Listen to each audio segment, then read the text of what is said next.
Wake up, wake up. That's right. I'm here in Arizona. Damon's back in his studio, but wake the heck up. Spring training or no spring training, no days off.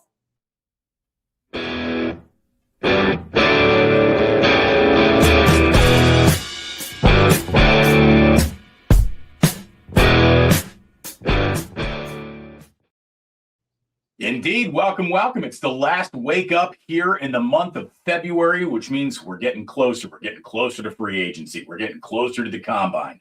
We're in the combine. We're getting closer to the draft. It's been an awful lot of fun this week for 49ers fans thinking about the future of their team. And welcome back to Wake Up. Damon, Bruce, Larry Krueger. Again, I'm in San Francisco. Larry is in Scottsdale. He's going to have a hell of a weekend with his boys in Scottsdale, taking a little Giants baseball, a little golf, big, fat, juicy steaks. It's going to be a good weekend. And let me just say, Larry, you've got a very angelic look to you right now. The way that lamp is right behind your head, it's like you got a halo. It's like we've got St. Krueger coming to us live from Scottsdale. Well, it is an ideal setup. Thank you, Kev, for coming up with the perfect Airbnb. So, yes, we got a great Airbnb, and what can I say? We got a great spot to broadcast from, and we're really excited to be here. And away we go. And, of course, let's just get this out of the way. Our sponsors are Pig in a Pickle. Check them out. Corte Madera, Emeryville, opening soon in Petaluma. That's right. Thanks to Pig in a Pickle for being the title sponsor of the Krug Show. And then thanks, of course, to Sleeper and Habas Law as well. And, of course, Damon, we are down here on our spring training trip. We've got additional spring training sponsors for the week. Thank you very much to the Alomar Marina Grill and Restaurant. Also, thanks to Sharp Corners Sports Cards and Collectibles and Novato Chevrolet. And I'll mention a little bit about them before I get out of here. But all of our sponsors, if you want to support the show, shop our sponsors, and the links are in the description for all of our sponsors today. Indeed. And I think someone said my mic was off. Now it's on, I hope. So everything sounds better. Thank you very much for the audience in the chat producing the show today. I appreciate you very, very much. Appreciate Ikes. Appreciate our friends at the Dubliner. As always, we're brought to you both by Sleeper on our channel. So thanks for being around. And thank you again for our sponsors. So look, Larry, it is my timeline is basically just Daniel Jeremiah giving me heights measurables. I think it might have been my mic, by the way. I just made the adjustment for those of you who were sitting there going, Krug sounds different. I was on the wrong mic right there. So sorry. There we go. Now we're good. It's Daniel Jeremiah giving us measurables for everybody. It is me looking up, watching NFL Combine. Guys are working out in underwear. I like the Combine for a lot of reasons. What I don't like about Combine media is the reports on this is an interview. Well, he's interviewing with this guy. They're interviewing with that guy. Everyone's interviewing with everybody. It's like, I don't need a report on which sandwich you're considering as you're looking at the fast food menu. All I need to know is what the answer is, but just the need to generate clicks and eyeballs at all time. Ooh, someone's interviewing with this person. That's the whole thing is it's a big job interview. So, again, love the coverage, probably a little bit too much detail that people try to, infer an awful lot of things out of. But here we go. The lying season is officially upon us, Larry. And how about the whole thing starting with a little just sort of Trent Williams level nuclear bomb saying, he wants more money. Of course he does. I mean, Trent Williams is a businessman, and he is not screwing around at any point in time with the amount of money that he can make. And he's got the Niners over a barrel because they 100% need him. So they should be working on guaranteed money up, possibly another year on his deal. Whatever Trent wants, Trent gets. And that's a corner that they have painted themselves into by not drafting his replacement, by not having an understudy. And so the Combine officially begins for the 49ers with questions about contracts you wouldn't even think there'd be any questions about. Well, this is they have no move to make. I mean, it got played like, well, they've got a decision to make. They've got a move to make. No, they don't. No, they have no move to make. You've paid your quarterback $265 million or whatever it is, and some ridiculous amount of money, and it's $50 million a year. And what are you going to not? You're going to buy a house and not have a front door? You're going to buy a house and not have a security system. You're going to buy a house and not have a roof or windows. I mean, that's how essential Trent Williams is to the Niners structure as a football player. He is essentially the roof, the windows, the door, all rolled into one. If they had had a succession plan enacted and this was, we would know right now. We would absolutely, all of us would know right now if the Niners had leverage on Trent Williams. Now, they like Colton McKivitz. They like Austin Pleasance. But the reality is they don't have a succession plan mapped out for their left tackle. He's still playing at a really, really high level. So even if he's taken a step or two back from his, incredible apex of his Hall of Fame career, so what? I mean, that's between him and the Lord, I mean, it's like, it has nothing to do with the Niners, because the Niners, so what? So that their best player is 5% less than he used to be. And if you pulled him out of there, your quarterback would be in harm's way, and it would literally impact the way that Shanahan calls the game. So yeah, Trent has them over a barrel. The wrinkle here, everybody, it's obvious to everybody, which is just that he wants to be extended. He's got a bigger cap number than they want to pay. And the normal behavior in that situation is just to extend the player a contract a couple of years, turn some base money into bonus money, make sure that it comes to them in the form of cash, like usually right now, and everything's hunky-dory. But when a player's 38, and you just had $103 million of dead cap last year, you're sitting there going, guys, do we really want to have a mountain of dead cap when Trent's done playing with us? But those are their choices. They can let him walk, or he can take less. And I don't think those scenarios are plausible. Or they can bite the bullet, extend him, stretch those payments, out. And then Damon, the way that works, he's 38. They stretch those payments out for 3 years. He plays one more year. There's 2 years of dead cap sitting right there, and it's significant. So you can't do it for everybody. But I don't think Trent's going anywhere. I think Niner fans, if you're waking up this morning going, Krug, Damon, tell me, is Trent going away? No, Trent's not going away. Trent's going to stay right there. They're going to get it. They're going to get it worked out. And most likely what's going to happen is that the Niners are going to have maybe not a mountain, but a large hill, let's just say, of dead cap in the year that follows his final year in the NFL. Right. His walk-away year, whenever that is. And look, they have put themselves in this situation. They have spent several drafts not getting themselves out of this situation, and they sort of deserve it. And now this is going to sound a little indelicate, all right, because we all know that Trent is the highest of competitors, and of course he wants to win the Super Bowl. But he is no longer at the point in his career where leaving any money on the table for the rest of the team to function with sounds better to him than I'm going to take all the money that I possibly can. I've got 2 or 3 years, 2 or 3 seasons tops left to cash an NFL paycheck. So I think the biggest possible check means more to Trent than the chance to win a ring. I really do. And I don't begrudge him that either. The old men looking to make one last splash of cash before they get out of the game. I mean, they make movies about that. So just the 49ers, again, for a team that is so smart, how do their own players whose tendencies and behaviors you should know more about continue to sneak up on them? How is this not resolved almost mid-season last year? Why was this put off? And it better not be put off and have a can kick so far down the road where we're hearing about this at training camp, for goodness sakes. You know what I mean? Like, it's an easier conversation to have in the offseason than it has this in the regular season.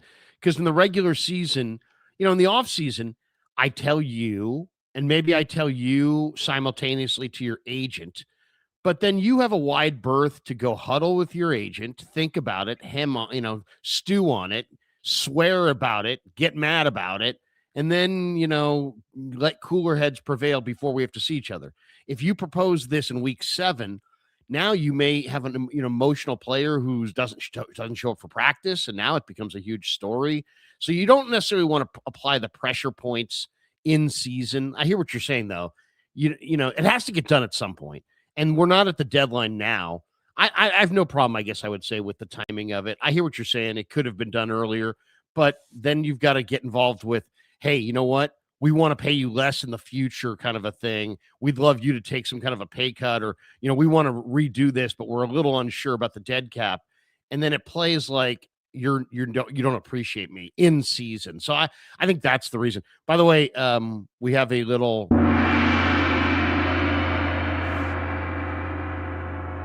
What the hell just happened? I wanted a soundbite for a little update. We have an update. I don't know. These are the choices.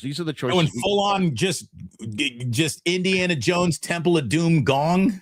Well, these are the options. These are the options for update sounders. That's not an update. That could be actually. It's in the running, Larry. It's in the running. That's definitely good.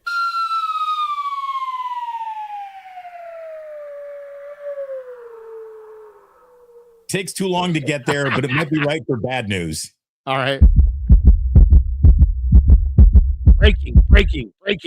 That doesn't sound like a heartbeat as much as it sounds like a guy in the next hotel room getting busy. Hey, quiet down over there. Hold on. I know you love her, but come on. Pound it. So there we go. I think we're gone. Okay, we're there. You go. The NFL has informed its clubs this morning in a memo that the salary cap number for 2026 is. Let me guess. $308 million. $301.2 million per club. And that is up $22 million from last year. So the NFL, what does that tell you? First of all, it tells you that the NFL is a burgeoning business. And the growth of the cap is tied to the growth in the revenue in the sport, and the growth is going up. So the cap's going up. Now, some people would say, well, that's awesome. The Niners have no.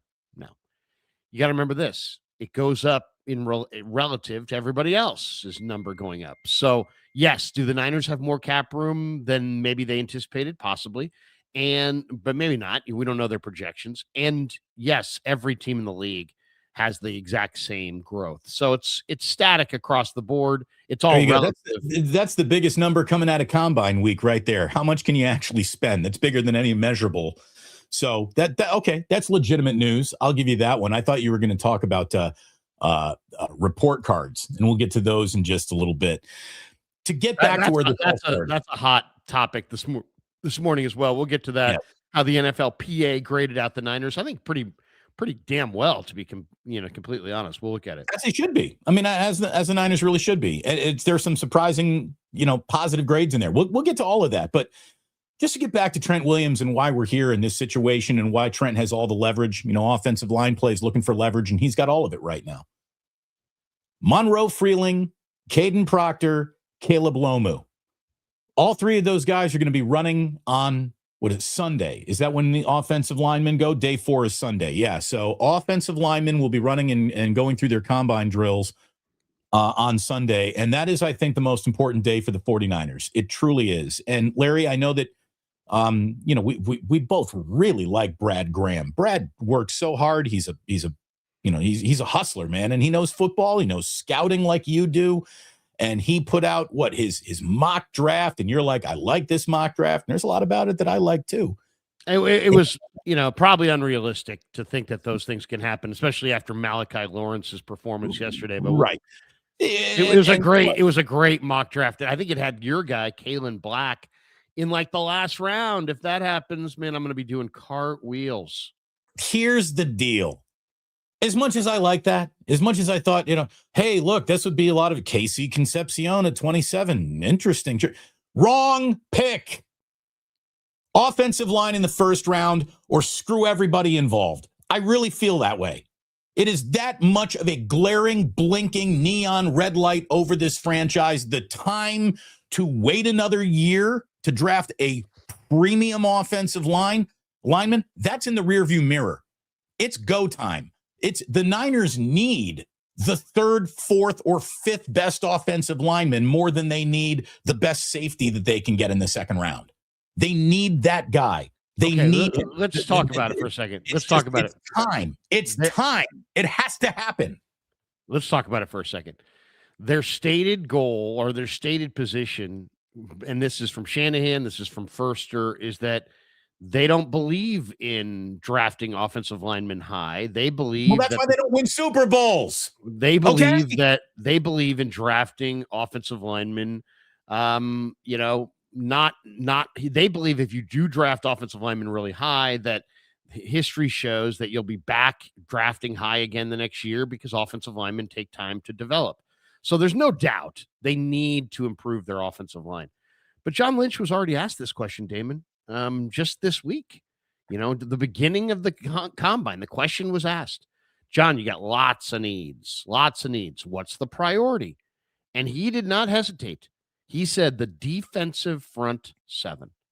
And to me, I agree with you as far as offensive tackle or offensive line's a need, but they don't view it as such. I mean, look at it this way. You're going to have no more than 4 offensive tackles on your team, right? You got your 2 starters and you got your 2 backups. And usually some teams carry 3 offensive tackles and one's on the practice squad. So you're going to have either 3 or 4 offensive tackles. They just re-signed Austin Pleasance, who played really well for them in the playoffs when they needed him to play. He came off the bench and played well down the stretch. So they like Austin Pleasance. They have him signed. They like Colton McKivitz. They have him signed. They have this contractual issue with Trent, but they're going to work that out. I kind of think, Damon, that offensive tackle per se. Now, they need a guard because I think Burford's walking, and they need a center because I think Brendel stinks. I don't care what they say. But as far as what you're talking about is our premier offensive tackles, and I don't think they're going that direction. I think they are going defensive tackle. And it's funny, all roads with the Niners. I mean, it's really, it's interesting. You call it perplexing, call it whatever you want, but all roads with the 49ers by the time draft day rolls around lead back to defensive linemen. It bothers me, Larry, that they can be so dialed in on the importance of the line of scrimmage, yet continue to ignore it as they have a quarterback that they're paying this is the man level franchise money to. Building a wall around Brock Purdy isn't just mandatory to make this offense work. It's mandatory in terms of investment protection. And I just think that the Niners have the entire tenure of Kyle Shanahan's era, and then the 20 years before that of not winning a Super Bowl, of not taking an offensive lineman early in the draft, and show me how that's worked out for you. How's it worked out for them? They've been to more Super Bowls than anybody since the Chiefs. Right, and that's all great. But the reason why the Chiefs won the Super Bowls and the reason why the Eagles won the Super Bowl is because of their offensive line. And think it's time. You don't think the Eagles won the Super Bowl because of their defensive line? They had like 10 sacks of Mahomes. I mean, they were had fantastic. They really were. Well, they focused on both sides of the line of scrimmage. I'm going to tell you one reason why the Eagles weren't back in the Super Bowl this year is because their offensive line wasn't as good as it was the year they won the Super Bowl. Well, you can make the same thing about their defensive line.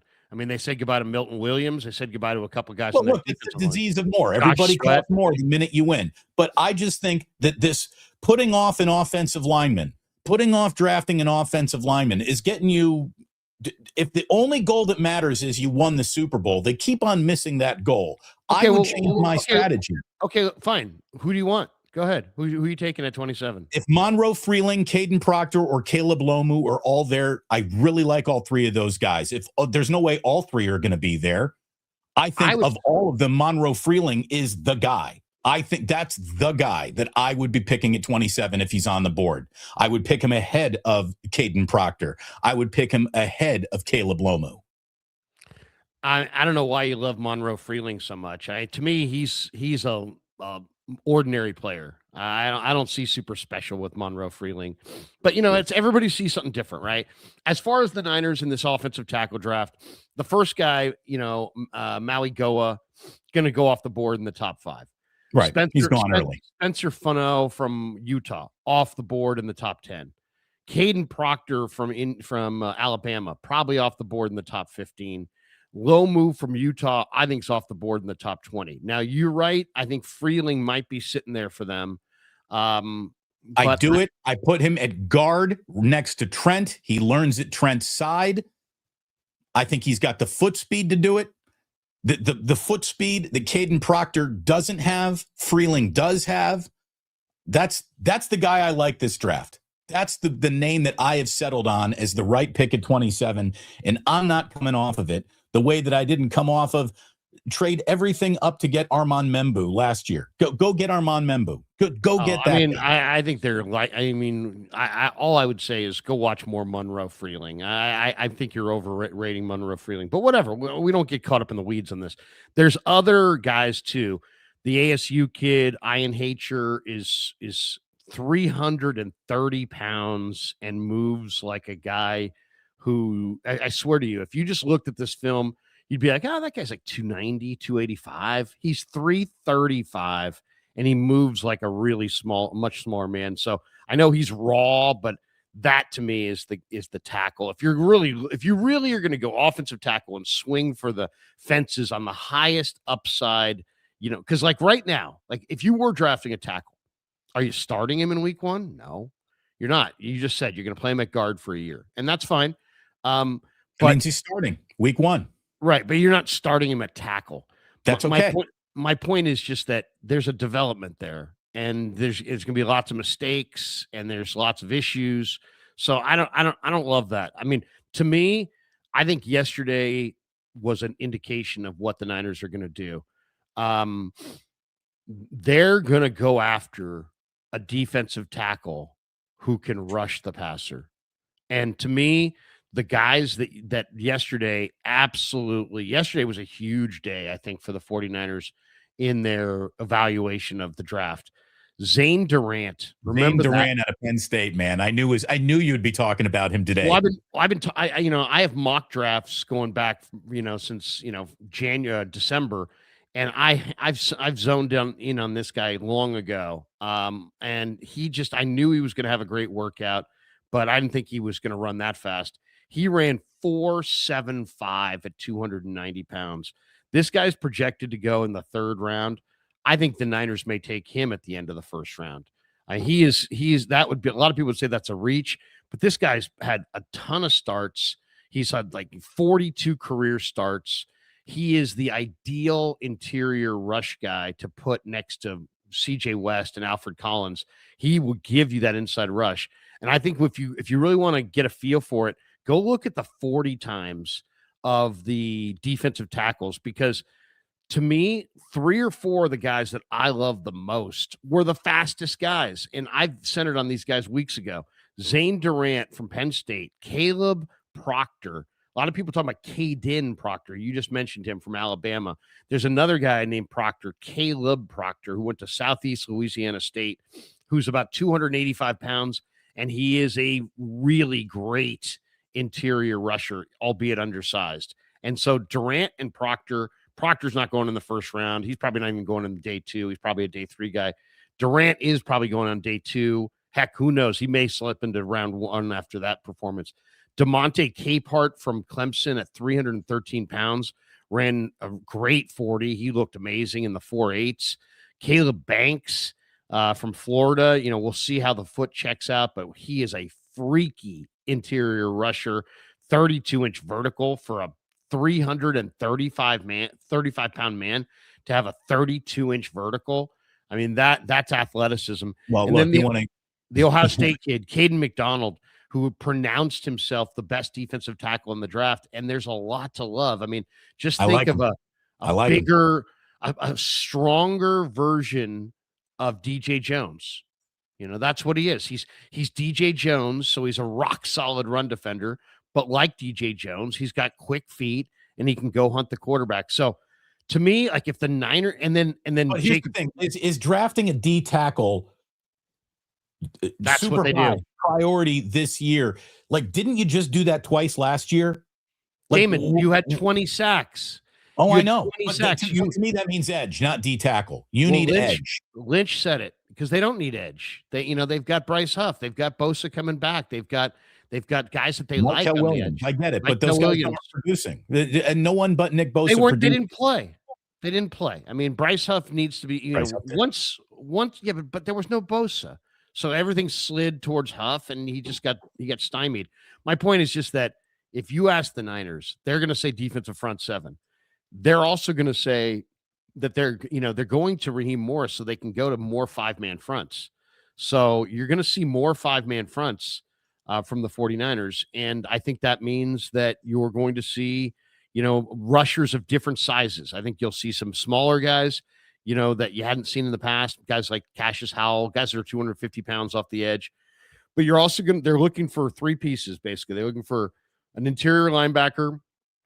They're looking for an edge rusher with speed who can bend the edge, and even if he's a smaller guy, somebody who can heat up the quarterback. And they're really looking for that interior rusher. They feel like they can stuff the run, but they don't really feel like they can rush the passer.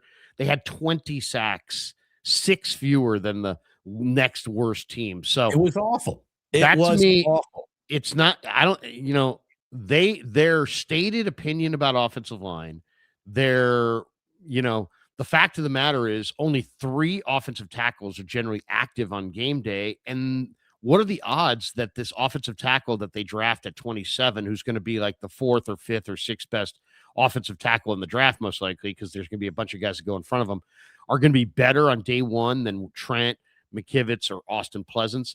My guess is that they will go offensive line, but probably more on day 2 and maybe a couple times on day 2 and day 3. But that initially they're going to go defensive tackle, defensive end, or linebacker. I think they're going to build up that front seven. As long as they come away with a player who plays, we'll all say good pick. But I just think that they have ignored the offensive line to a point where it's officially a problem. It's a problem that is, hitting the table in form of the bill that you got to pay for Trent Williams. And it's just, how much longer can you keep on putting off the gutter repair? How much longer can you keep on putting off getting the plumbing done in your house? This is vital to the success of the entire operation. And I just feel that they have ignored something and tried to find the Groupon or the Moneyball version of something that you cannot, look to get on sale. I just think that is the priority. And if everybody in the NFL is deeming, defensive line is more important, that just shows you how important your offensive line is now becoming. I mean, I think that they've ignored it for so many years in a row that it'd be silly to ignore it again. It'd be silly to try to postpone it again. It's just their philosophy. It's their philosophy, which is, Lynch just said the other day, he's like, we like our offensive line. Now, I agree with you. I mean, it's not like I don't agree with you. I agree with you. They need to address the offensive line. The question is how and where and with what assets. Doesn't look like it's going to be Tyler Linderbaum, by the way. Did you see that Ravens? Oh, I knew it would be Eric Tyler Linderbaum. Said he's going to reset the market. I mean, here's the thing. So 18 million has been like the top of the center market. That 18 million is going to be probably 23, 24 million for Linderbaum when it's said and done here. And look, man, if you're living in a world where interior offensive linemen who are at the top of their craft are now $20+ million conversations, Larry, we are 2 or 3 off seasons away from premier left tackles making $32-35 million. That is going to take the quarterback slot and bump that to $60 to $70 million. So I would get in at a price point of a tackle right now before the market just goes through the roof. It's going through the roof at every position. Every single position in football is a $20 million price tag. If you're a Pro Bowler, that's the way it goes now. Yeah, I mean, you only have 1 first-round pick, and they'll have to decide what they want to do with it. But I'd be shocked if they go offensive tackle. They just don't. And I understand why they don't, because it's like safety a few years ago. We were like, hey, they need a safety, and they're like, no, we don't need a safety. We like these guys, and they went in that direction. Now you could argue that it wasn't the right call, but it seems like every year the Niners create a need that isn't a need. You know what? We had Robbie Gould, but now we need a kicker in the draft. It's like, why? Did you see that Eddie Pinheiro, by the way, is going to test free agency, and he basically looked at 2 years, $7 million in the Niners and said, no. Yeah, I mean he wants north of $5 million a year, and after the year he had, somebody's going to offer him at least 4.5. So, I mean, this is another idiocy. If the Niners are really going to draw their financial line in the sand on their kicker, then they deserve whatever they get. They deserve whatever they get because that's not smart. You just had a kicker that made 28 of 29 kicks. He could have been the All-Pro kicker. He fits in great. Your fans love him. Your players love him. The coaches love him. He's a perfect fit. Right. He took a And massive problem and he fixed it for you. right. He and not only that, the last time you suited up, the only points you came up with were off his foot. He's one of the few bright spots that you carry out of this year. And what you're gonna kick your kicker to the curb and go get a veteran kicker like Matt Gay to save $1.5 million. Heck, you spend $1.5 million on Wi-Fi upgrades, for the mezzanine level. I mean, it's ridiculous that something as important as kicker. I mean, where would the Niners have been this year if they didn't have Eddie and they had to just go to some inconsistent group of 3 or 4 undrafted kickers like they should have? Missed the playoffs. They might have missed the playoffs. He saved your freaking season, and you're gonna sit there and go crazy over $1.5 million. And here's the other thing about this. Here's the thing, Larry. Lynch just said, don't tell me kicker's not important because I just saw you slap dicks take one in the 3rd round. So yeah, you've exactly. That it's important. Yeah. Don't tell me it's not important because you just took one in the 3rd round. But then the other thing is, you're about to bring Deebo Samuel back. Well, what are you going to pay him? What are you going to pay him? You should be paying Deebo Samuel peanuts because he's not worth it, and he's played his best ball. He's 30 and he's slow. But instead, you're going to wind up paying him like 2 years, $20 million, or 2 years, $16 million. You're going to break that guy off millions of dollars of money that there's no team in football that would give him that. You're competing against yourselves, and you're going to throw that money away, but you're going to draw some super hardball line in the sand on your kicker.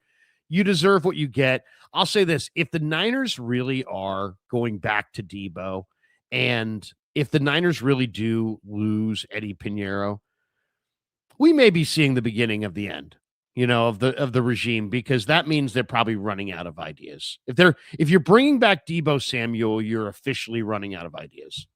Well, look, one of the things that I was going to bring up, but you put him on the plate here, is that, there's more Mike Evans buzz around the 49ers than I was expecting. And there is way too much Deebo buzz around the 49ers for anyone to be comfortable with it. Yeah, no, it's happening. It sounds I will give you that. The way that John Lynch was talking about it, it certainly sounds like they've put it on the table. I mean, it's almost like they're crowdsourcing the answer on this one a little bit. Do fans really want Deebo back? Well, yeah, some fans really like Deebo. Of course they want him back. But I don't think these are fans who have watched much all 22 tape. Well, no, it's like I got a Deebo jersey. I saw a couple of my comments were, "Hey man, I got a Deebo jersey." And for those of you going, Krug, you're making too much of this. No, I'm not. Here it is. Here's Lynch. This is what he said. This is in relation to your question about his wide receivers. Here's what he said. You assess your receiver. Is there a need in that room you see right now? Or you look at your coach. Yeah. So, obviously you got, like Jawan's a free agent, and we've been in good contact with Jawan. We'll see where that goes. We've got some young players that we're really we really need to come to the forefront. Guy that we've had and we like for a couple of years. He hasn't been able to be on the field much because of his hamstring ailments. Ricky's a fantastic player. We got to find a way to keep him healthy. He had a tough injury early, and he kept dinging the same thing over and over and over. And it was a tough year for him. Ricky's going to be a fine player. Jordan Watkins has to take big steps. And then we've got opportunities to improve ourselves by either bringing back some of the players who have been with us or go finding new guys that fit who we want to be and what we want to be, both in free agency and in the draft. So without anybody prodding him, he just said, we could bring back guys we used to have. And somebody was like, Krug, he's talking about Bourne and he's talking about JJ. No, he's not. Those guys are on the team. John Lynch is not going to talk about bringing guys back who are on the team right now. I mean, he just wouldn't do that. If he's talking about former players, he's talking about Debo, who had an okay year with the Commanders, whose best ball is in the rearview mirror, who averaged 2 yards a carry with the Niners last time he was here. They love Debo. He loves them. He's got no other option. So, of course, he's knocking on their door. And Shanahan's his best buddy. So, of course, and then I've maintained this throughout. I like Lynch. I like Shanahan. Everybody's got a weakness. I have one. I'm a little impulsive. Some people would say I've got other weaknesses. Whatever. But their weaknesses, if they don't know them, I'll tell them right now. Their weaknesses are they're too fucking nice. These guys are too nice. They're too tied to their players. They're, the best personnel people are cold as hell. And these guys are warm. And Well, so and if that, you want- that phone's going to ring. You can tell Greenlaw, come on back. You can tell Armstead, come on back. You can tell Hargrave, come on back. You're just going to sit there and why don't you just bring back Dante Whitner and when does it end? I mean, it's like, we're just gonna be the fucking welcome wagon and just every single guy wants to come back, come on back. It's like, no, dude, there's a football arc of your career. It goes up, up, up, up, up. Then here it goes, you're cratering. Now it's down, down, down, down, down. There's no second up. So here's Debo a few years ago, then Debo, and now here's Debo. And now the Niners are going to try to sign him back. I mean, come on, man. I understand you like him. If you want him to coach, let him coach. If you want him to make him your wide receiver coach, make him your wide receiver coach. I'll say this. The only thing I can say positive. Larry, Debo for $4 million, Debo for $5 million, Debo 2 I don't years, know. 10, 12, 10, sure. Like Debo with a Groupon, we can talk, but Debo at any sort of premium price, Debo in any way that attacks your cap flexibility is a mistake, period. Full on. You can't have the one reason that Debo is interesting. Okay, someone said to me, can you see it from their perspective at all? Yeah, I can. Here's how I see it from their perspective. Damon, I think they're going to trade Ricky Pearsall, and I've made that perfectly clear. And I don't think that because I think that. I think that because I was told that. Okay, so you have Ricky Pearsall could not be there. Do you think they're going to sign Juwan Jennings? I don't think so. So Juwan Jennings could not be there. So the Niners want to have some wide receiver room continuity, some guys in the room that have experience with their quarterback. And I think that you can have one slow guy. So if you want that slow guy to be Debo, fine. You want it to be Kendrick Bourne? Fine. You want it to be Juwan Jennings? Fine. But you can't have two, and you certainly can't have three. So you choose whatever slow receiver you want to overpay as your pet project, team mascot, whatever. And that's fine. And if Debo's the guy, then that's fine. But then kiss off Bourne, kiss off JJ, and go get younger receivers to go. I just don't. Look, man, I think it's as simple as the math that goes into Ricky Pearsall's contract. Are we deeming Ricky a fast guy? He is. He's got 4.4 speed. Yeah. Well, there's no fast guy you're getting who's locked in at the already agreed to $3.5 million cap hit that Ricky Pearsall represents this year. I know that you like this source that told you Ricky Pearsall is getting traded. I do not think Ricky Pearsall is getting traded in a year where they had a little bit more flexibility, in a year where they maybe had depth or could be picky or choosy about it. Maybe. I just don't think so. I don't think he's going anywhere based on they liked him enough to take him with a first-round draft pick. They admit his shortcomings are due to availability, not ability. And I don't think they're moving on. Even if they want to, I don't think they can. I don't think that they have the room to move on from him and I don't think that there is a cap reason to move on from him. As a matter of fact, the cap reason is the number one reason to hope it works out because he fits beautifully into their existing cap model. Well, you know what though? There's been talk of him being moved. It's out there in 49er Twitter. And John Lynch, when asked about his receivers, did not say, yes, there's been talk about this, but he is absolutely going to be here. So I personally, here's the other thing. A lot of people said, Krug, you're wrong. Why would they ever trade? I said, the report was somebody came up to me and said, hey, you know what? Don't think that next year Renardo Green and Ricky Pearsall are going to be here because I think it's highly likely both are traded. This guy's in the know. I shared that, did not divulge my source, but shared that. And people are like, they would never move off of Ricky. They would never move off of Bernardo.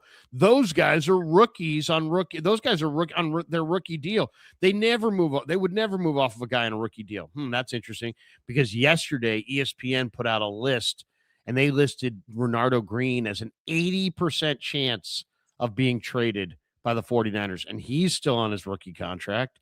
And that was the other name that I told you about. And people were like, no, he ain't going anywhere. Well, somebody over at ESPN thinks there's an 80% chance that he is traded. So something happened between the end of the year and now that Bernardo Green suddenly became, he was going to be a foundation piece until yesterday. We got the footage of Shanahan barking at him on the sideline, which doesn't, speak to, they love him. But I still think putting that at 80% chance is a huge, I think that's just a big guesstimate. I think that number is literally pulled out of thin air. I think somebody from ESPN, let's be honest about this. Who breaks the Niners stories? Is it Mayoko? No. Is it Cone? No. Is it me? No. Is it Lombardi? He likes to think so, but no. It's Tom Pelissaro. It's guys who haven't stepped foot on the Niner complex in months. So these guys are getting this information spilled to them by inside sources. So if somebody from ESPN says, which is in Bristol, Connecticut, says there's an 80% chance that Bernardo Green is traded. Right. I'm sure somebody picked up the phone and told that guy. That guy's not coming up with that on his own. They're sharp in Connecticut, but they ain't that sharp. Bernardo Green is a maybe. This guy did not guess that out of the blue. Somebody told him that, and my guess is the somebody who told him that was also the same somebody, or was privy to the same information as the guy who told me that they were going to be dealt. So I'm not rooting for them to be dealt. I like Bernardo Green. I like Ricky. But I think that the Debo thing potentially could be, you got to have a receiver that Brock knows. And if you're going to get rid of everybody else, Debo makes sense. So since we're talking about rumor, things I've heard, our good friend Dieter Kurtenboss stepped into the world of, I think I've heard something, when he mentioned that the Niners were going to bring in a new set of eyes to maybe help the draft process.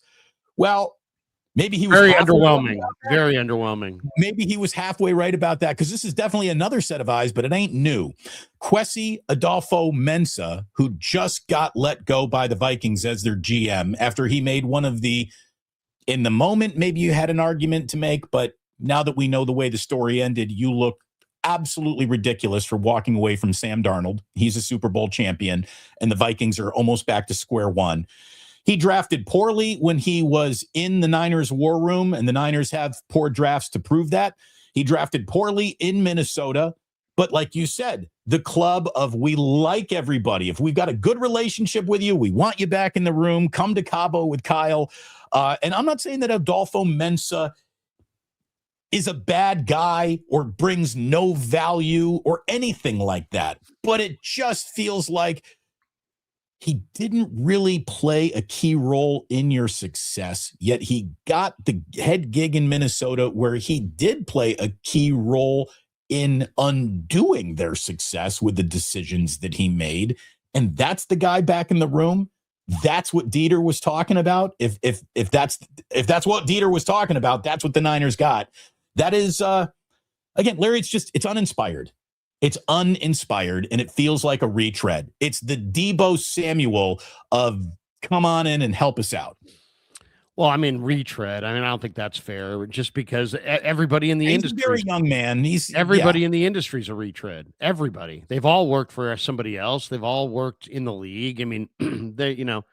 It's like saying that, anybody that goes in sports radio and winds up on another station's a retread. Well, okay. Or you could say they're people that actually have experience doing what the job entails, which is, doing sports radio, and that's why they got hired. I don't think he's a retread, but he's, where's the ring, bro? Where's the ring? Where's the Where's the proven evaluator with a ring? There's nobody there. Shanahan has no much rings. rather you'd hired somebody from Seattle who was the fourth guy in line for them than hire the guy who just got let go by Minnesota. I mean, remember, Minnesota was completely trending upward. Everybody loves Kevin O'Connell. Everybody likes this team. The facilities, and you don't want to talk about team report cards. Minnesota is like A+ down the line. Everybody loves it. Vikings ascending. And then boom, just crashed on the Sam Darnold doesn't need to be here. Let's go JJ McCarthy decision alone, which literally was hatched by Adolfo Mensa. Well, we don't know that. I mean, it could have been Kevin O'Connell's idea. It could have been the owner's idea. I don't know whose idea it was, but the bottom line is there's no proven track record of success. There's a proven connection to you. But, once again, it's like everybody that's, it's like, let's get all these guys that know the score and know our room and know us. But are they heavy hitters? Is Ethan Waugh a heavy hitter? No. Is Mensa a heavy hitter? No. Have these guys won rings? No. Did Ethan Waugh go to Jacksonville and impress the crap out of Shad Khan and take the GM job? No. These are just middling type guys. There's another voice in the room, but I mean, there's no. But you think that guy's going to tell Kyle Shanahan? No, you're not trading up for your 9th offensive failed prospect in the last decade. I'm saying no to you. We're going to go with this defensive lineman. I don't think so. Right. I don't think he's going to challenge. I don't think he's going to challenge. Go get me someone who's been serving at the right hand of Howie Roseman. Go get me someone from. We've won it all. I want to see a star. I mean, why can't you go get a star? I mean, so every guy that you have to bring in. I mean, it's a disturbing trend. Every single person that they bring in is somebody that is like knows the score with them, familiar with the territory. Oh, you know what? Here comes Kendrick Bourne. Here comes all these retread guys. Do you have a new idea, or did you evaluate people 4 years ago and now you're just going to throw out the same guys? Last year's signings were uninspiring. They didn't need Kendrick Bourne. They needed Brandon Cooks. They needed a downfield threat. Instead, they signed Kendrick Bourne, who was a redundant part of JJ. JJ gave him stank eye after he had a couple good games. Brock never wanted to go to Bourne again, and that was it. And then they got to the playoffs. They couldn't separate at all. Why? Because your receivers were slow as shit, and you added a slower guy who's played his best ball. You could have added Brandon Cooks. Brandon Cooks was faster and makes plays down the field and was better, but they don't know Brandon Cooks. They treat this like a street gang. It's like, do you have experience with us?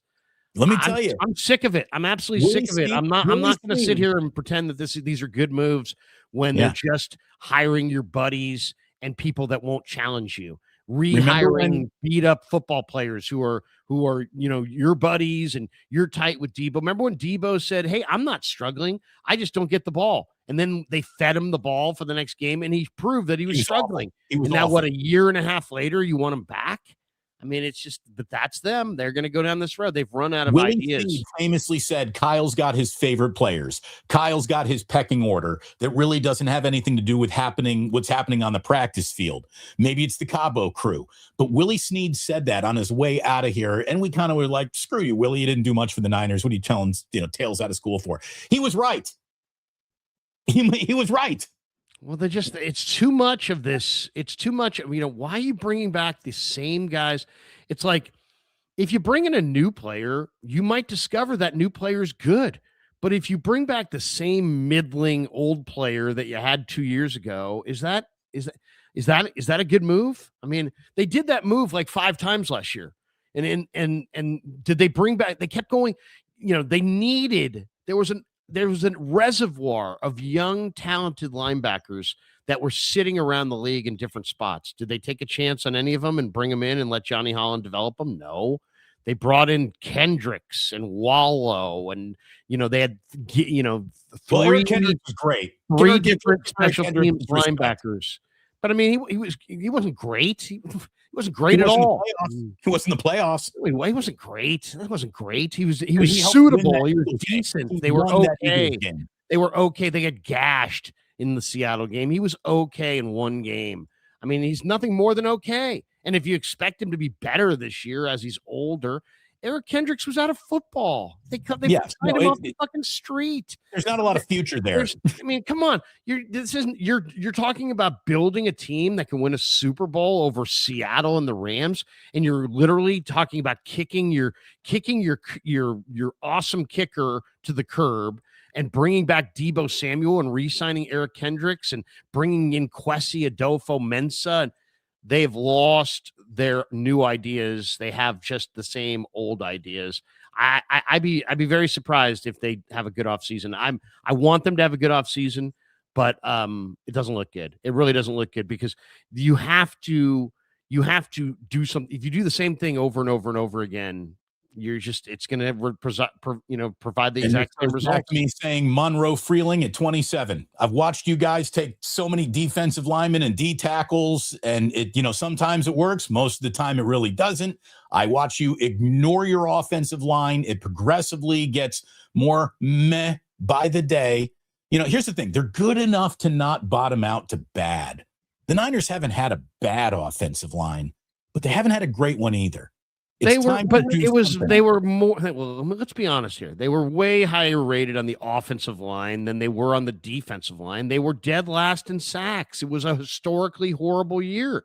And if you think that Mikael Williams and Nick Bosa's return is going to, they're going to snap your fingers and all of a sudden it's going to be great. No. So they're absolutely well within their, rights and thoughts. I agree with them. They need everything. Look what they got on defense. Bunch of young DBs, no rush up front, and just dudes at the second level that are off the street. You got Fred, but he's hurt, and then you got just a bunch of guys. That's not going to cut it. I mean, that's nowhere close to going to cut it. You have super young DBs. That guarantees that you need a big time rush up front. You didn't not only did you not have a big time rush up front, nobody had a worse rush up front. So I don't look at them going D-line over O-line as they're making a mistake.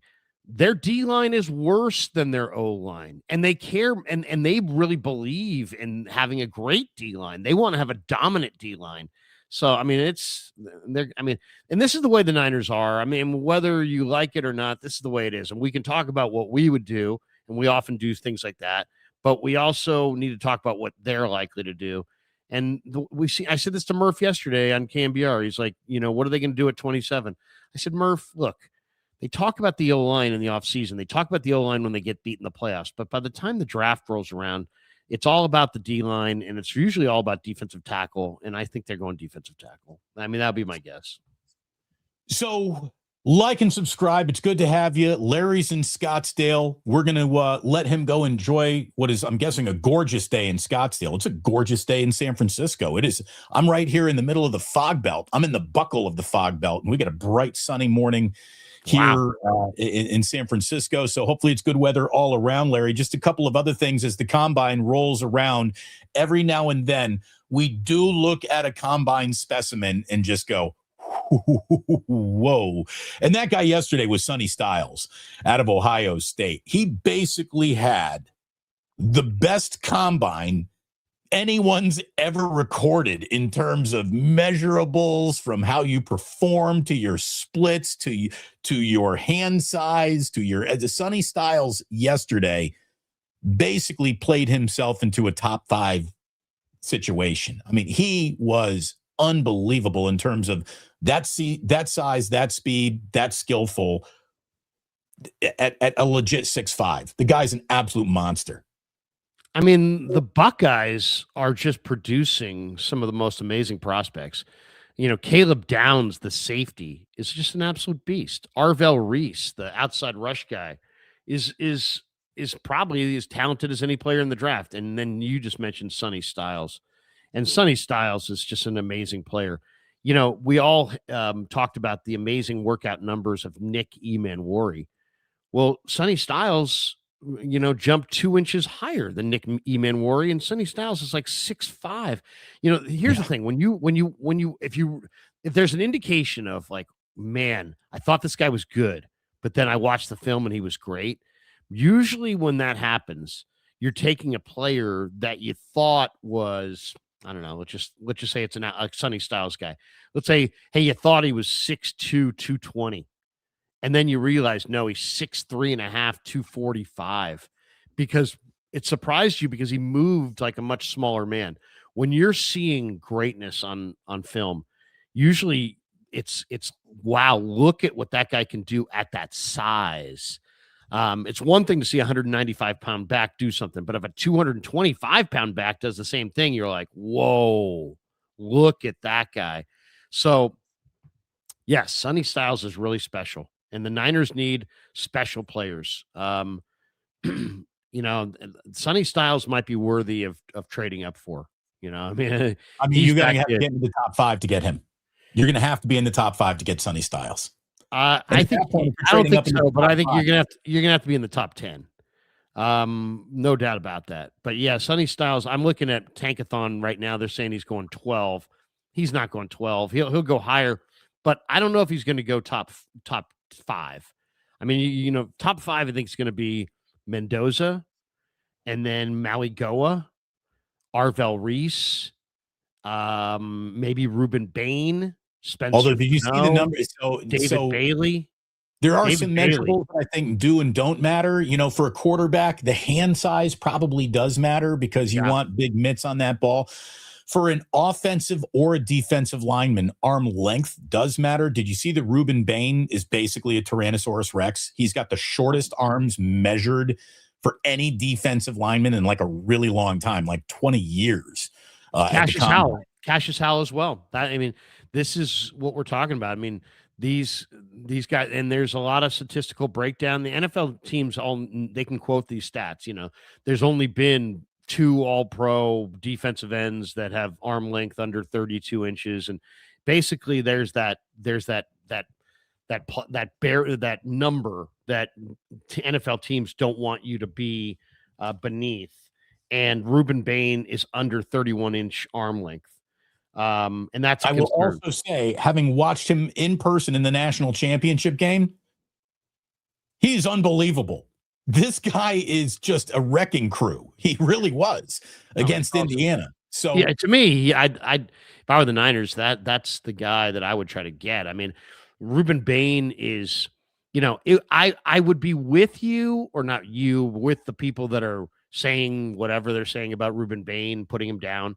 If he were 235, if he were 245, he's 275. Yeah. So he's 275 pounds. Now, the arm length changes the whole route to the quarterback and the whole deal. So it's important. It absolutely is. But it's not the end all be all.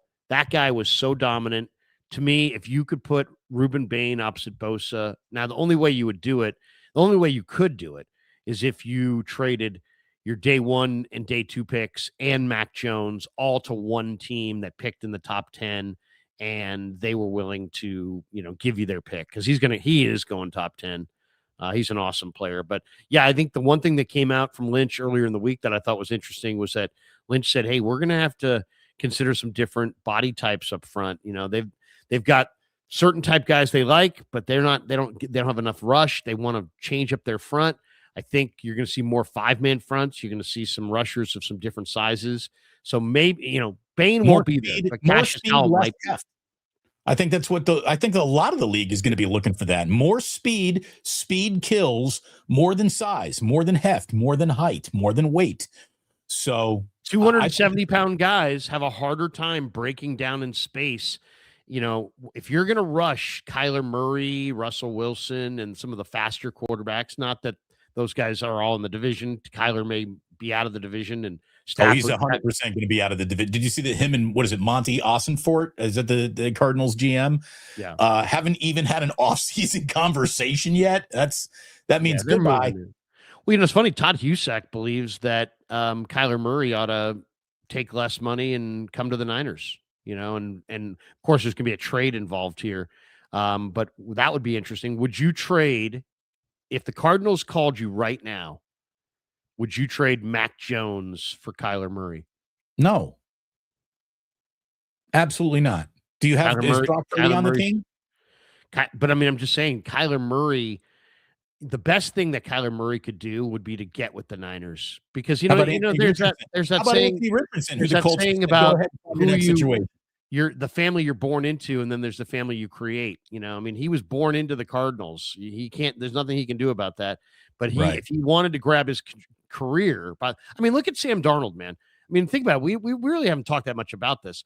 Let me Sam ask you, what happens Sam if they Darnold- trade for Kyler? Wait. How about if they trade for Kyler Murray and then he beats out Brock Purdy? Then what? Then what happens? Back to Sam Darnold for a second. Sam Darnold could have done whatever he wanted. I mean, he was done. He was given up for dead when the Niners signed him.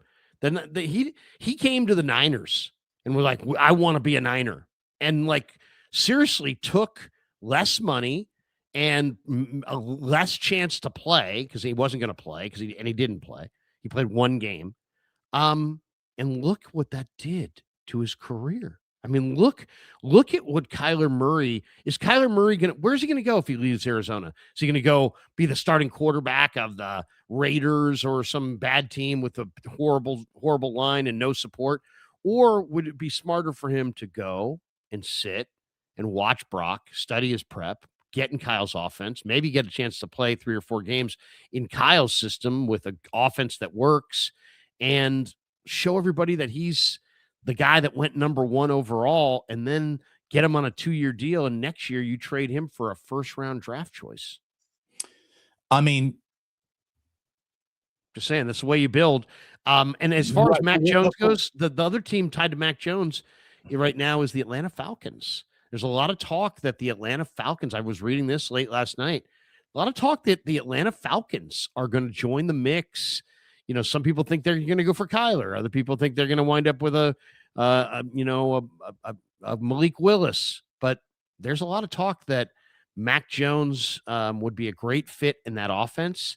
And you got to think this, Damon, the thing that makes this intriguing to me is that I was told that don't think that Pitts to Atlanta is a done deal, that Pitts could be a tag and trade guy. So what if Atlanta traded you Pitts in a deal? The other thing that's interesting is Raheem Morris just came from Atlanta, and they've got a lot of players on that defense that he put together. What if he decides he wants one of those guys?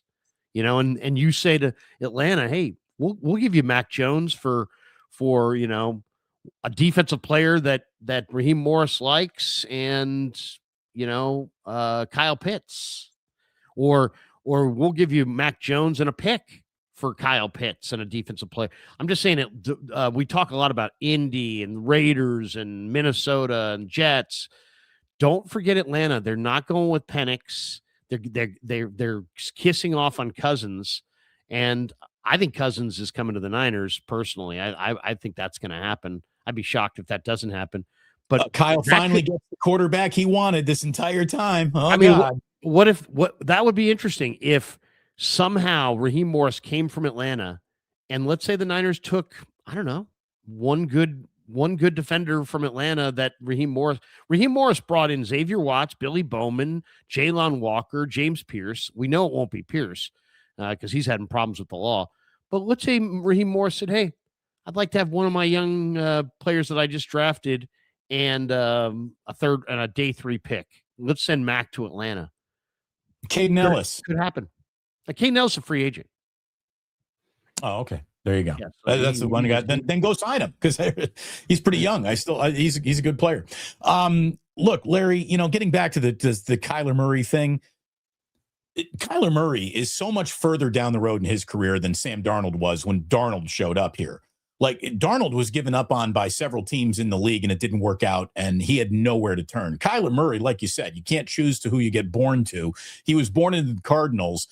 And then he got knocked out of the Cardinals lineup with that weird concussion it was weird. It was really weird that he stopped playing without some real violent crashing injury that everyone could identify, but they said he was concussed.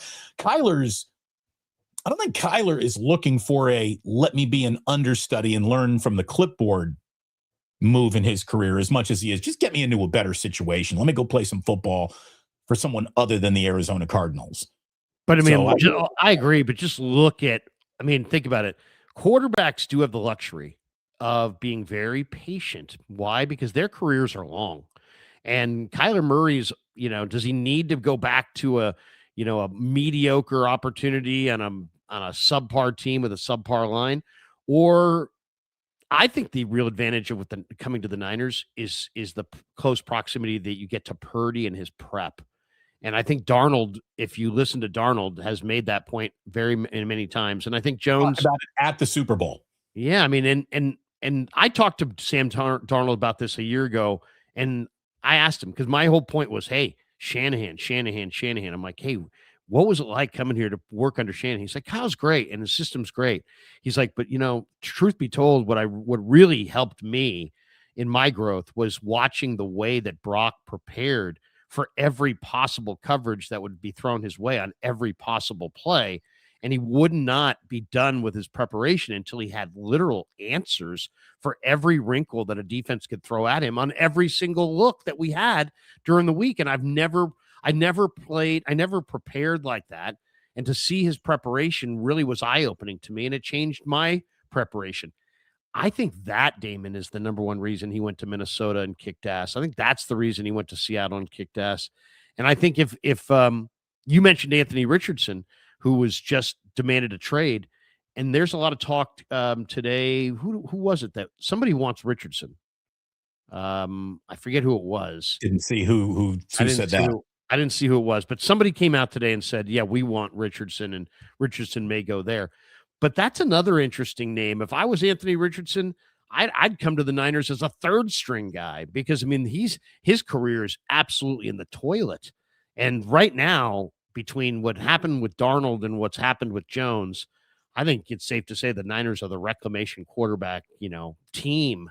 And any of these young offensive talented guys I'd be interested in. To me, if there's one, you got to have a strategy, right? If you're winning the race, you got to have a strategy to keep winning the race. If you're losing the race, you got to get a strategy to close the gap on the team that's on the guy who's winning the race. Well, the Niners are losing the effing race right now, and they need to close the gap on Seattle, who's younger, better, more talented, and has more cap room. So that's going to be a very difficult thing to do. So how are the Niners going to do it? They have to have a strategy. And to me, my strategy, and I would present this to Lynch, I'd say, hey, look, this is our one advantage. We have Shanahan, we have Purdy, and let's build a surplus at quarterback. Let's trade Mac Jones. Heck, you know what? If Curtis Rourke has an amazing preseason, let's trade Curtis Rourke for somebody who's super excited about the preseason that he just had. Let's sign, other reclamation quarterbacks and see if you can repeat and rinse and repeat and rinse and repeat and do this 2 or 3 times in the next couple of years. If the Niners are able to do this, Damon, and get a player and a third or a second and a player, and then right. And look, buy low, sell high. Buy low, sell high is a great way to make some money. And they'll that's Walsh did it. I mean, this is a smart thing to hoard quarterbacks as a commodity, and then build a surplus, trade off that surplus. I mean, it's a foundation, fundamental principle of trading. Period. I think it would be in their best interest to do it. By the way, we have one note. I also think it would be in their best interest to take an offensive lineman with the first overall pick to just do something different. And again, I agree with you. Your strengths is Purdy and Shanahan. Make them better with the right protection. If you're going to get 2 more years out of Christian McCaffrey, opening up bigger holes from him is no longer an option. Christian cannot just take slivers and turn them into daylight anymore. Get better protection. Go ahead. What do you got? We have one more here. Give me the gong. Give me the gong, Larry. Give me the breaking news gong.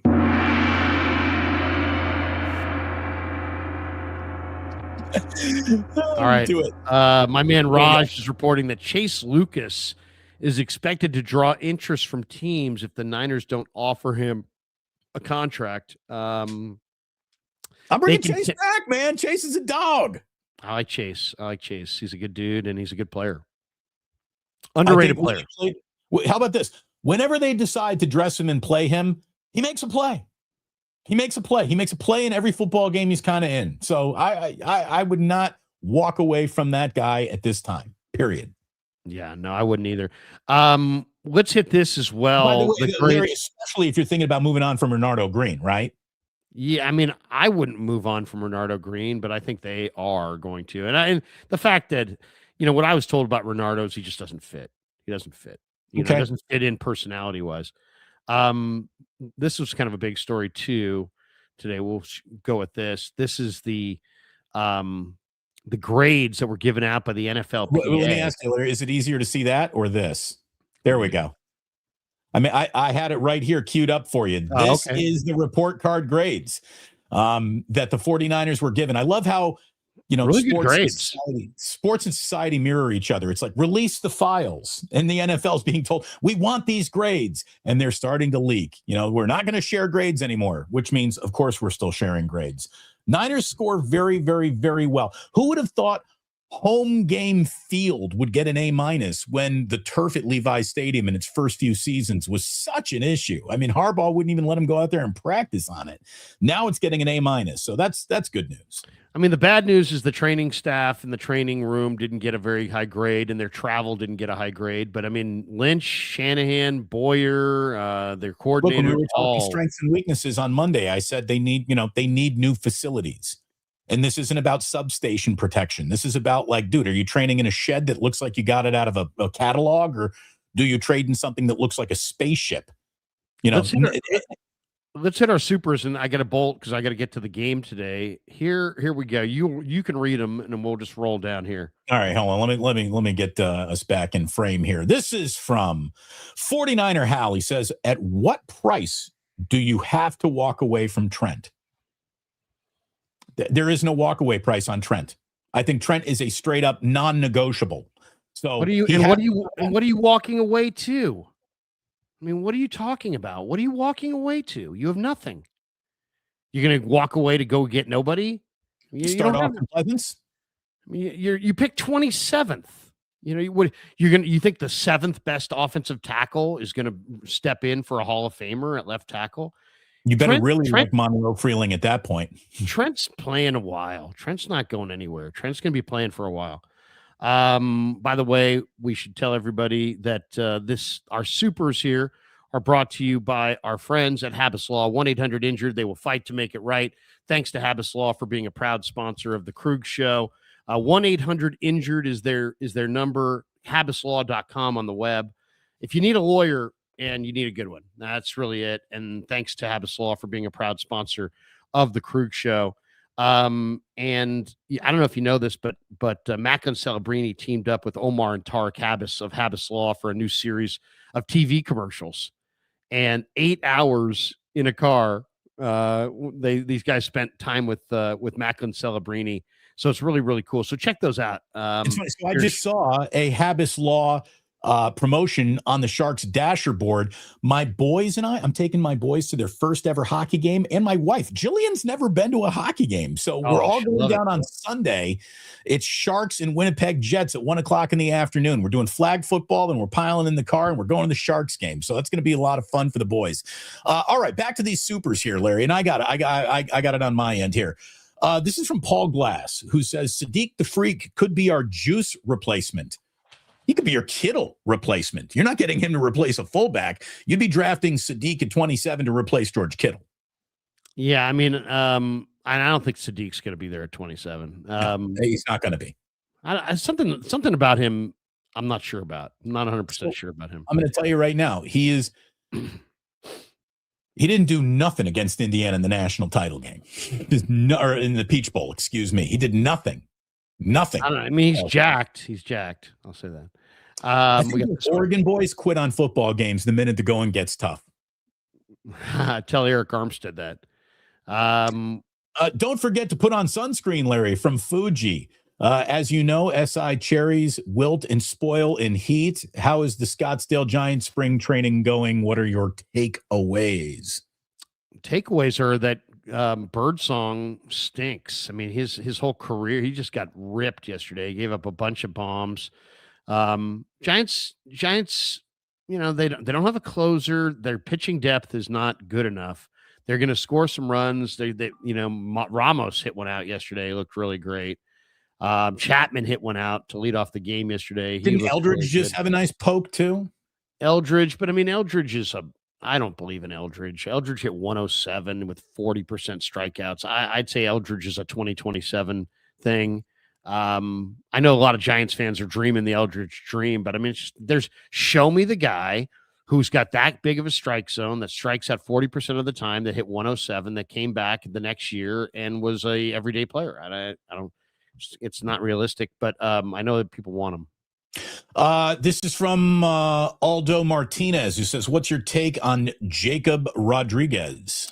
Once again, I've got very few. I keep the scouting thing real basic. If you can play, then you're on my Texas board. Tech, by the way, Texas Tech. Yeah, I mean, if you can play football, then I like you. And then if you can play football and you test really well, then I'm drafting you. And that's really, I mean, that's kind of like Alden Smith. Alden Smith was a great tester, but he was also a great player.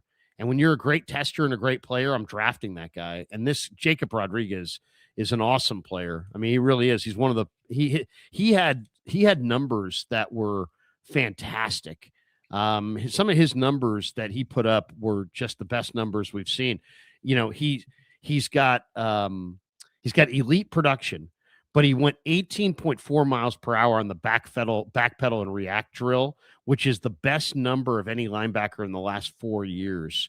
So there might be guys that look a little better in the uniform, this or that. But Jacob Rodriguez, I think if I'm the Niners, if I could go, Zane Durant, Jacob Rodriguez, something like that in day one, day two, I'd be really happy. I mean, if I could get Zane Durant and Jacob Rodriguez on day 2 of the draft, I'd be doing cartwheels. I think those guys are both locks to be very, very good.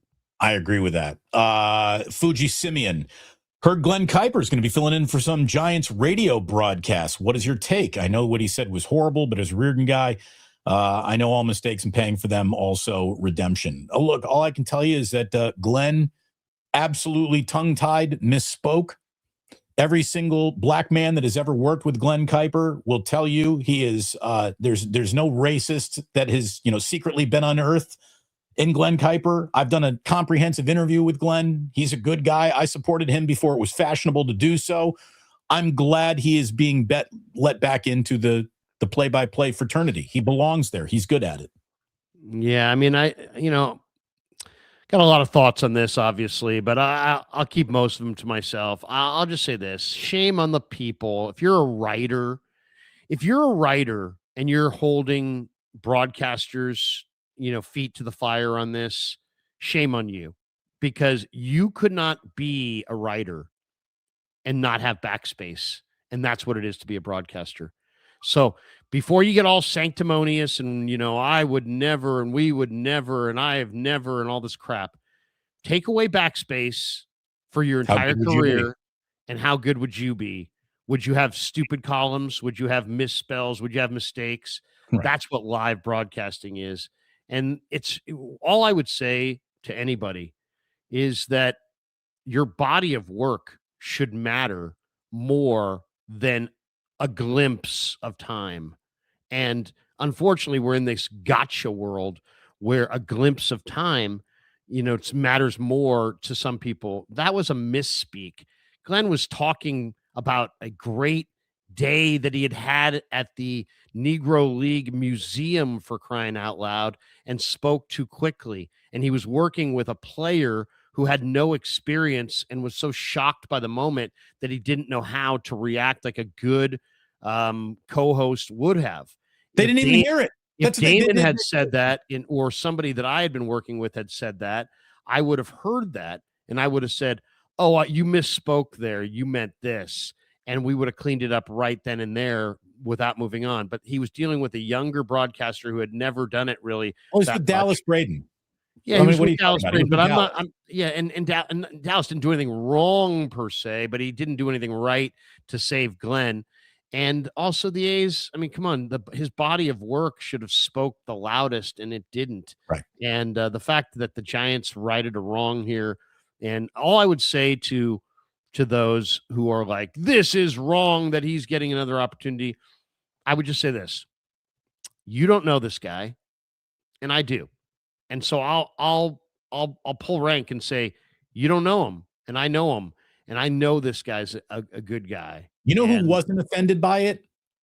The curator of the Negro League History Museum, who had given Glenn his tour that day. Well, no, I mean, he there's no apologizing for what was said. He said something that cannot be said and that you cannot say. But it was a misspeak. It wasn't. I really don't believe there was any malicious intent. No.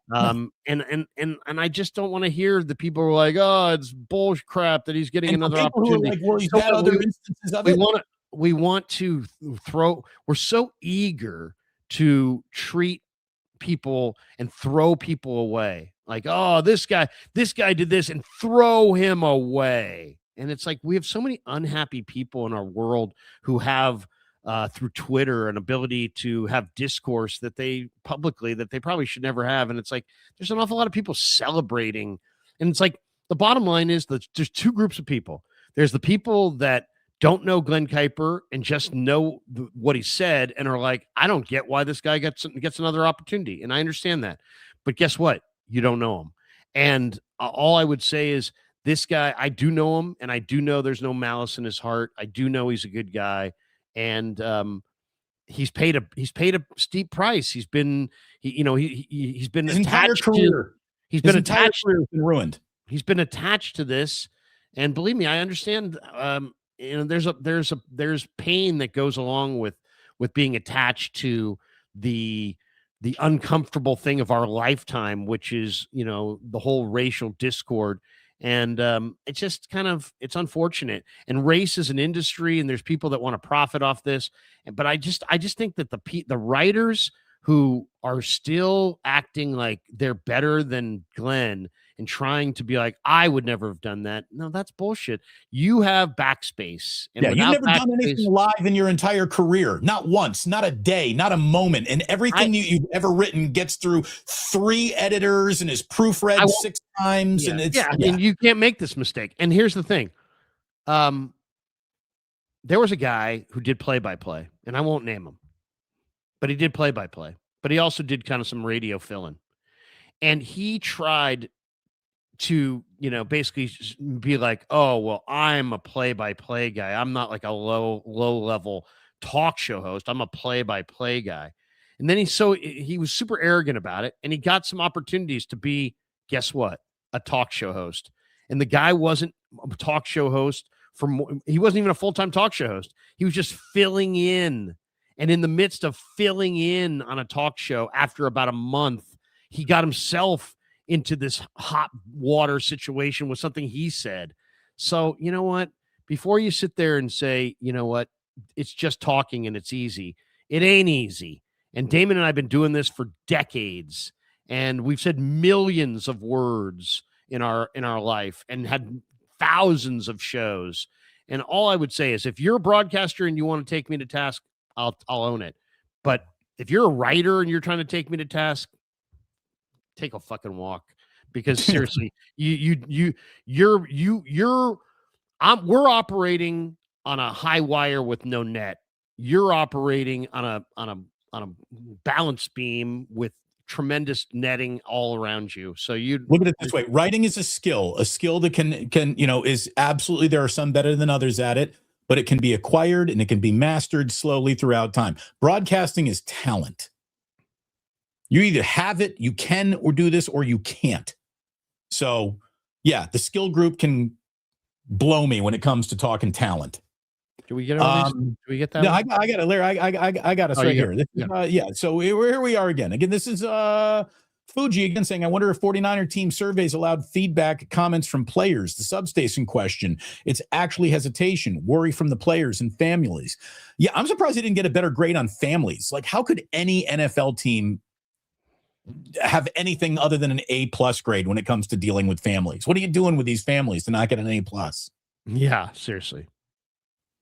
Again, we got Joseph Lumberg. Joseph Ernberg, not Lumberg. That's Office Space. Sorry. If Debo comes back, it's time for a regime change. Well, I'll say this, Joseph. It is completely uninspired, and it is spending way too much time looking in the rearview mirror than down the road for my taste. I mean, as somebody who's been brought back on the radio, I know it's easy for people to be like, Krug, you're a hypocrite. And it's like, no, dude, I can still do it. Damon's coming back because he can still do it. I'm back because I can still do it. Debo, can't do it anymore. He's proven that he can't really do it, or he can't do it on any kind of real high level. I'm okay with a minimum deal. I'm okay with a minimum deal. And once, as I said, you can have one slow receiver. If that's your slow receiver, God bless you. But if he's back on a 2-year, $16 million deal or his 2-year, $12 million, no. And I think that's probably what's coming. There's no way he has 8 to 10 great days left in him. Do you want to spend your next season trying to wring the last drop out of Debo, or just straight up sink or swim with Jordan Watkins and see what you got there? I'd rather sink or swim with Jordan Watkins and see what you got there. Yeah, no doubt. Ernberg again saying such a pansy-ass franchise. I hope this team fails. There's the guy we all know. Fuji again with increased profits. Why can't the NFL offer life health coverage for all players and lower the years of service to quality? This is something that Larry and I have been talking about for years. Grow the roster, grow the coverage, find one wants to be involved with the NFL insurance underwriter. It is look at it this way. The NFL doesn't, because they really don't care about players or player safety, and much of it is lip service to serve the general public than it is actual action. Action would mean league-wide insurance. You don't see that, and you haven't seen that, because the NFL, for all of its glorious "we love our players" propaganda, they really don't give a shit about any of them, because there's another group of players coming next year, and we'll worry about them. The guys who can't hold on anymore, dispose of them. Bring in the new ones. That's the way the NFL functions. So it's a brutal sport, it's a rough industry, and you better love the game if you want to be a part of it, because it ain't going to love you back for very long. Well said. Let's go on to the next one. All right. You got it. All right. What do we got here? Again, this is Michael. He says, can't be a slow move to change wide receiver when you rely on speedy yak after the catch guys. Debo won't age well. 49ers need to ignore the name on the back of the jersey. And Larry, we've talked about that so much. Yeah, no question. Thomas Selman. I like Brazil from UT and Concepcion. I think Taffy. Is it Taffy? Do you pronounce that last E? No, Taff. Taff at safety would be a great fit. Yeah, I want to tackle because Trent won't go anywhere. Need to produce now. Good names there. A lot of good names there. The time for that tackle was 2 years ago. Have a beer on me in Arizona, Larry. This is from Cass, dropping $10 on a beer for you at Scottsdale Stadium. Plans to do bottom of the pint shows for Fridays from Fuji Simeon. Dude, John Lund has just disappeared. John Lund's down here in Arizona. In fact, Johnny and I are going to hopefully get together this weekend. He's down here. He's down here in Arizona, and he's doing his thing. Yeah, he's a good guy. I love John. Any chance the Colts send Richardson to the 49ers if no Mac? Well, he's been told go and find a trade. I mean, I'm not giving any assets for Richardson. Richardson, should he find his way to the 49ers? I think, like we were talking about earlier, that would be good. For any quarterback who's a little lost in the woods in their career, the Niners have produced results in Sam Darnold, and there's no doubt there's reclamation projects that come out of here, and Mac Jones could be the next. I got the perfect deal, the absolutely perfect deal. The Colts, we know, have a quarterback. His name's Daniel Jones, but he ripped out his Achilles, and he can't play this year at the start. But he's coming back at some point. So they're probably not looking for like the guy. He's their guy. And they found, Ballard's going to go forward with him. What do you think of this trade? How about Anthony Richardson to the Niners for Rourke? How popular would that be in the state of Indiana to have Curtis Rourke as the guy, the placeholder for Daniel Jones? And I don't know how the Niners feel about Rourke, because he practiced for 3 weeks. We don't really know. I know they like him. They drafted him. They've talked him up. I know Kubiak really liked him, talked him up aggressively. but that would be interesting. I'd be interested in that because I think Indianapolis would get what they need, which is a quarterback that's ready to go right now. And I mean, is he though? That's the thing. We just don't know if Curtis Rourke is ready to go. He's more ready to go than Riley Leonard, I think. And he did play. He was a veteran player. I mean, he played 5 or 6 full years of college ball, and he was really good. So I don't know. I mean, he would just be a flyer. Like I think if you said what's Anthony Richardson's price tag, I think he's going to fetch like a 6th-round pick. But you know what? Rourke in a 6th-round pick Rourke for Richardson in a 6th-round pick might not be bad. They get the quarterback they need right away. They also don't have to worry about, interrupting Daniel Jones. And in his return, Jones will slide into the number 1 spot, and the Niners would get a high-end upside quarterback that they could plug in as their number 3 and potentially trade him a year from now for maybe a really high pick. I'd do it. Maybe. By the way, speaking of Indiana quarterbacks, did you see the answer that Mendoza gave when asked, what would you say to the team that passed on you if you don't go number 1 overall? No, I didn't see it. You see his answer? Oh, it's No. perfect. You want to talk about just this kid is fucking perfect, Larry. He says, nothing. There'd be no hard feelings. I'm just grateful for whatever team drafts me, whether it's the number 1 pick or the 199th pick, which, by the way, is when Tom Brady was picked. I mean, this guy spikes the football on every answer he gives in a public situation. Mendoza is just so ready to be a franchise quarterback in this league. I'm so excited for him. And there's talk that the Raiders really like D'Angelo Pons. I'm telling you, if the Raiders have Mendoza and come back with Pons, I might have to start covering the Raiders again, Larry. I might be pulled back in like Pacino in The Godfather. I'm trying to walk away from you, but you're pulling me back in. Let's move along here. I know you got to get going. Bang, bang. What do you gents think about offensive tackles, Caden Proctor, Caleb Lomu, or a pass rusher like Cassius Howell for the 49ers? We like all those names. I like all those names, and the choice between all 3 of them, I would take Lomu over either guy if all 3 were sitting there at 27. I mean, Proctor, I don't think is a fit for the Niners. I mean, he's just a monster. I don't think he's a zone guy. I don't think he's got the speed that the Niners are looking for. So I don't think Proctor's a fit. I know other people think he is. I don't see that at all. He's gigantic. Lomu, I think, is a perfect fit for them. I don't think he'll be there. And Howell, I don't think is going to be there either. But his production in the SEC was off the charts, man. I mean, I watch A&M a lot. Just short enough to maybe slip, right? I mean, Cassius Howell could be there for sure, but because he didn't. We'll see how the workouts go this weekend. But yeah, I would say, he was very productive. You're talking about the SEC defensive player of the year, defensive lineman of the year. He was really, really good. I mean, Howell flies off the edge. He's 250 pounds. He's very productive, but the short arm thing could push him into day 2.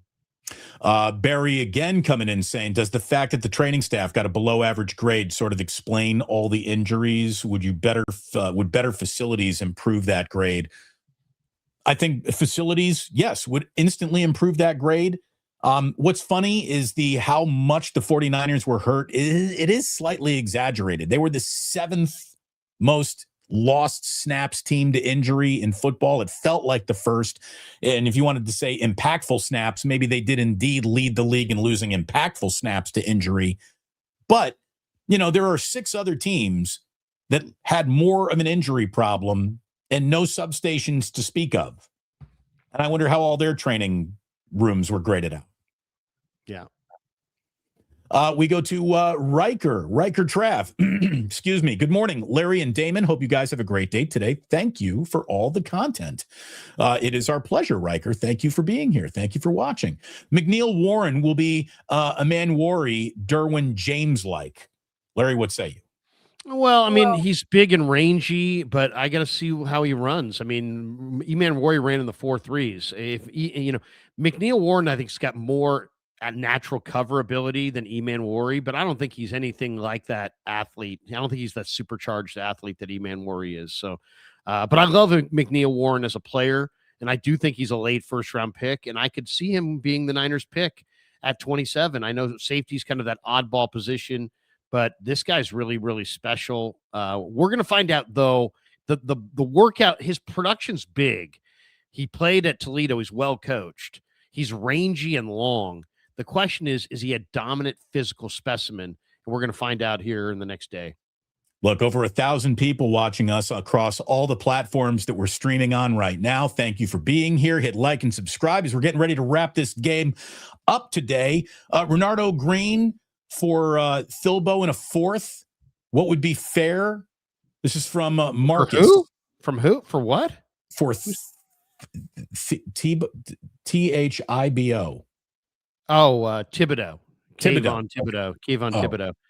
You know, that's an interesting concept. Yeah, I would do that. I'd be interested in that. The other name that I think makes a lot of sense for Renardo Green is to Green Bay for Devontae Wyatt. You know, Green Bay needs a corner. There's a lot of talk they're going to trade for a corner. They're one of the teams that was listed as a team that likes Renardo Green. He plays a lot of man coverage. Devontae Wyatt is a pass rushing interior player that would fit in beautifully next to Collins and West.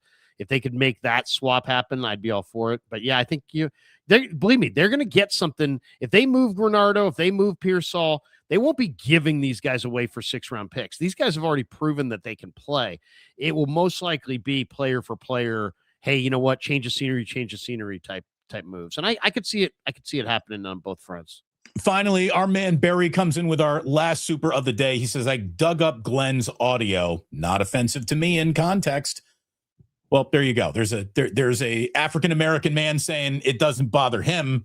What are you as a white kid from San Leandro going to do to argue against that? Okay. And it's real simple. There are some words that people just trip over. There are some words that throughout my career, I've avoided getting Larry, I cannot say anonymity. I'm bad at saying that word. I'm bad. So I avoid it in my career. I told Glenn, I said, when you're out at a bar, you should never order a Negroni. Could go wrong. Yeah. I mean, it's just, it came out sounding like the word, and it doesn't really matter. It doesn't really matter what your intentions are. It just matters how it's perceived. And, but you know what? I just say this, I know the man. And if you believe in me at all, take my credibility on anything, then you should take my credibility on this. I know this man. I did an interview with Glenn, and he's a solid guy. All right, I gotta go. Watch the video I did with Glenn Kuiper. It's on my channel. It's been viewed thousands of times. And if you think that guy's got malice in his heart after you watch that video, well, then you go right ahead. But I think you feel differently. Thank you to the Alomar. I want to thank my sponsors for the spring training trip. Thank you, Alomar Marina. They've got it's voted Sacramento's best lunch spot. Sacramento sports fans, game day destination. If you want to have a beautiful breakfast or lunch and do it while floating on the Sacramento River, Alomar Marina is the best kept secret in Sacramento. Great eats, great vibes, great games. Alomar Marina voted Sacramento's favorite 14 times. Their website is alomarmarina.net. They're closed on Mondays and Tuesdays, but what an awesome spot. 5999 Garden Highway. They're open Wednesday through Saturday from 11 to 7, Saturday from 9 to 4. Closed, as I said, Monday and Tuesday. Get the shrimp tacos. Voted best specialty cocktails in Sacramento. Awesome spot. Alomar Marina, once again, 5999 Garden Highway. We'll talk more about them for the next couple months. And also thanks to Novato Chevrolet. Check them out. Awesome spot to, if you want a great deal on a Chevrolet, Tahoe, Suburban, whatever you're looking for, go see my man Daniel Corral. He's the man to go to. He will get you a steal of a deal. Tell him that Krug sent you. The owner is Gus. Thanks to Gus. Thanks to Daniel Corral. Thanks to all the good people at Novato Chevrolet. And then also thanks to Sharp Corner Sports Cards and Collectibles. They're still offering free shipping. They're at 205 Cypress Avenue in Pacific Grove, California on the Monterey Peninsula. They're going to have trade night on March 6th from 6 p.m. to 9 p.m. And also March 24th and 26th. They'll have one free pack for all kids under 12. So they're in Pacific Grove. Call Anthony Catania. He's at 831-521-5264. And thanks to all of our sponsors. There's links in the description for all of our sponsors. And thanks, of course, to Habas Law, habaslaw.com on the web. They will fight to make it right. And Omar Habas and Tarek Habas just did some commercials, Damon, with Macklin Celebrini. Yeah. You guys got to check out. Really great stuff. So thanks to Habas Law. If you need a great lawyer, habislaw.com on the web. By the way, ready to feel just a little bit older? 10 years ago today, Curry's double bang in Oklahoma City, the shot that launched the dynasty. It really did. It changed the arc of Curry's career. It changed the arc of the Warriors' career. It was the first year he won an MVP. It was unanimous. Then he wins 4 titles, the relocation to Chase Center. I don't know if any of that happens without bang, bang in Oklahoma City from just a couple steps over half court. 10 years ago today. First name Stephen, last name Curry. What a moment. I think it's a signature moment of his entire career, Larry. I'll never forget draft night. I was working for Sirius XM. My producer, Tom Kress, was a really sharp guy. And he, in the whole lead up to the draft, was all about the Knicks need Steph Curry. I had to hear about Steph Curry so much. And then he knew I was a Warrior fan. And then, of course, the Warriors took Steph Curry in front of the Knicks. And I'm like, hey, my Warriors got Steph Curry. And he's like, oh, my God, he's going to be one of the greatest of all time. Tom Kress, you were out there, man. You knew it. You knew it when he was at Davidson that Steph was going to be the man. He turned his name into Tom Crestfallen. That didn't work out for the Knicks. Thank you to everyone who watched. Great having you here today. Like and subscribe on your way out if you haven't across both channels, please. Larry, you and your boys go have a magical freaking weekend in Scottsdale. Have a wonderful time. I love that you're there with your boys. Have a great time, and we'll see each other again on Monday. Are we back on for Monday? I'm not sure about Monday, but I think Monday? so. What are you doing? Probably Monday. Yep. All right. Well, hit Monday. me up on Sunday night and let me know. In the meantime, everyone, thanks so much for watching. For Larry, I'm Damon. Have a great weekend.